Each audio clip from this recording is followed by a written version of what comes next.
So after the most recent update of Apex Legends, as everybody knows, I've got 108 hours played. Just updated the game. We'll log in real quick.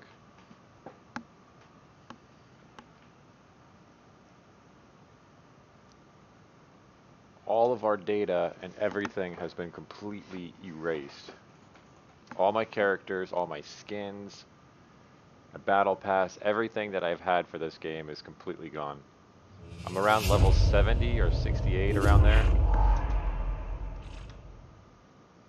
Everything has been completely erased. What's funny is it shows that I have the caustic, but I don't actually own them because I have 0 points and everything else. It's totally weird. Well, apparently now it says there's no servers found. Well, I guess I can't even log in now. So I guess the game is completely fucking broken.